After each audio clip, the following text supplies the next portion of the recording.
How do we respond when someone else makes us aware that we could be doing something better? Whether that be something internally, like maybe managing our stress or how we speak to others, or it be something more external where it's like you could be doing the dishes a little bit better, or you could be cleaning up after yourself a little bit more. How do we respond when we get that sort of feedback from other people? Do we tend to get defensive and not really listen to what that person is saying and instead get in conflict? Do we beat ourselves up a lot and shame ourselves for the things that we think we could be doing better at? Or do we take in what people say to us when it comes to those situations and actually check in with ourselves and ask ourselves, okay, how do I feel about what this person said? And do I feel like I could be doing a better job? Like, how do we respond in those situations?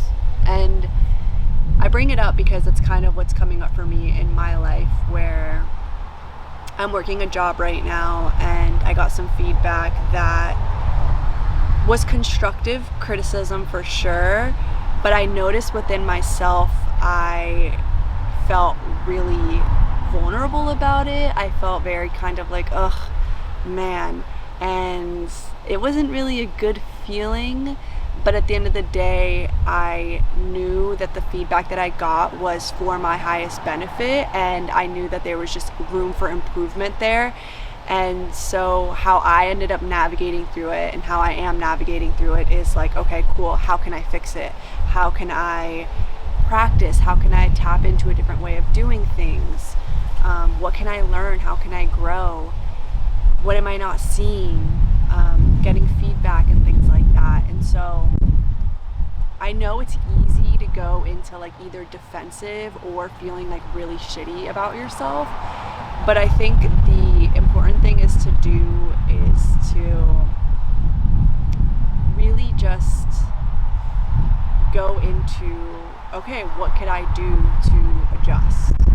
And I think that the more we do that, the more we get out of the mind games and really just go into a solution. Like, I'm always of the belief that if someone calls me out for something, I am very open to listening, because my whole life is basically invested in my growth, my expansion, me being able to live the best life that I can, which involves being kind to others, having connections with other people, having relationships with people that feel authentic and reciprocal and loving, all of those things. So when someone says something to me and offers feedback to me, I do my best to take it in and tune in with myself and genuinely ask myself if what I feel like they're saying is true, or if there is space for me to grow in some way,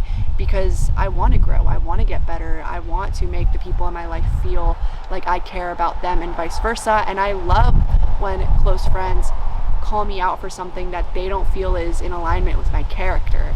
Like, that's something I always say to friends, close friends. I'm like, if you ever see me do something that doesn't feel like, that you don't agree with, or that you feel is not representative of who you know I am, please tell me about it, because I rather know about it than to be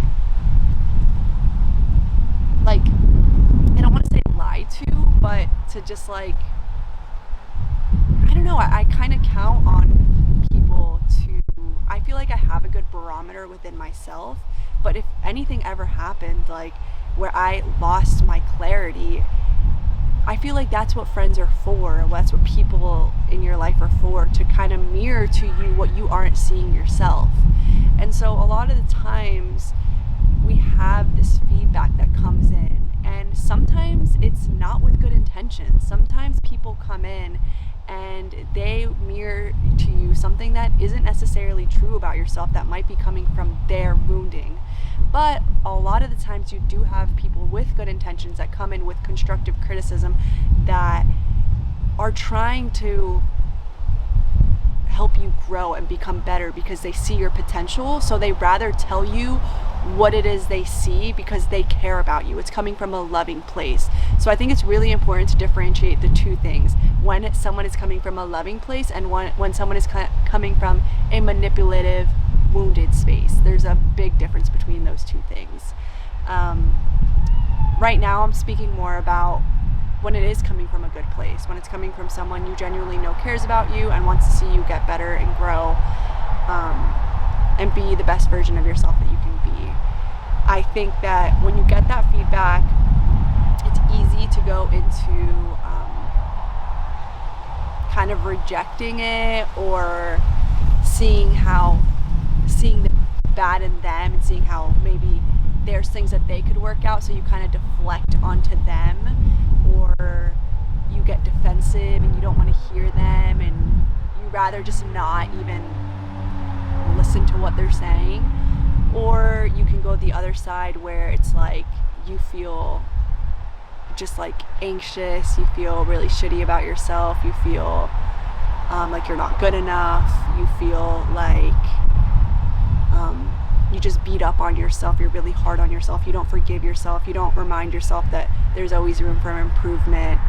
And I think for me, I can tend to be on that side of things a lot. Is not a lot, but when it does come up, I can kind of go that route because it's hard for me to be mean or disrespectful to other people, and it's easier for me to be that way towards myself and just like kind of have really high expectations of myself, and if I don't meet those expectations, kind of just ultimately beat myself up or be really hard on myself, which is something that I'm constantly working on, just giving myself grace and compassion and understanding and empathy and all of those things. And when this person gave me the feedback that they gave me, I felt really anxious, and I just was like, it was all I could think about. I just wanted to like redeem myself and get better and all of the things, and I was being kind of hard on myself about it, but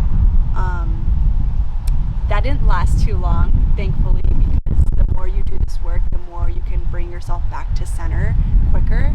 And so you become more aware of your mental patterns, and you're able to kind of snap out of them quicker than you weren't aware of them. And so I became aware of it, and I readjusted, and I went into, okay, so what's in my control right now in this situation? What can I do to adjust and take in this person's criticism, but also not be hard on myself, but genuinely ask myself, like, what could I do to get better here? Because in this case, I think it was good that this constructive criticism came up, because it allowed me to be a little uncomfortable so that I can make some changes and adjustments. So sometimes uncomfortability is needed because uncomfortability creates movement. And when we're comfortable in a situation, we can kind of do the same thing, but when we introduce a little bit of uncomfortability, it creates a different outcome, some movement and some changes and growth at the end of the day. A new outcome is generated for us to then make a different decision, and change happens that way. So I went into more of a neutral headspace of like, what could I do to make this situation better, and how could I consistently grow and become better at this thing. And that's kind of where I'm at now. It became less about needing to be perfect or needing to have it all figured out, to, okay, cool, like, let me put in the work to understand what I could do better, and then just practice being better every single day. And I think that is just a really important thing to consider when you have constructive criticism arise in your life. Like, what are you going to do with that information? Because you could do many things, and at the end of the day, it's all a choice. Like, what are you choosing to do with that information? And just making sure that you realize that no matter what piece of information you get from someone, it doesn't matter if it's perceived as good or bad, you get to define what that does for you. You can choose to let things crush you, or you can choose to let things elevate you to the next level. It's really up to you. And the biggest takeaway is that your mind is what dictates your experience. And so if you choose to see whatever comes up with your mind as something elevating you, expanding you, bringing you to that next level, that's what it will be. No matter if it's what is seemingly terrible news or bad feedback, you can always mold that to your benefit and create something magical in your life. And I think that is key. I think it's really key to know that you have that power within yourself to be able to choose and interpret what things mean to you. Like, that's literally up to you. And no one will ever be able to take that away from you. No one can ever take away your ability to interpret, your ability to perceive and define how or if things impact you in your life. And I think that that's just something that is really important to consider and to practice remembering every single day. You are not subject or at the mercy of what happens to you.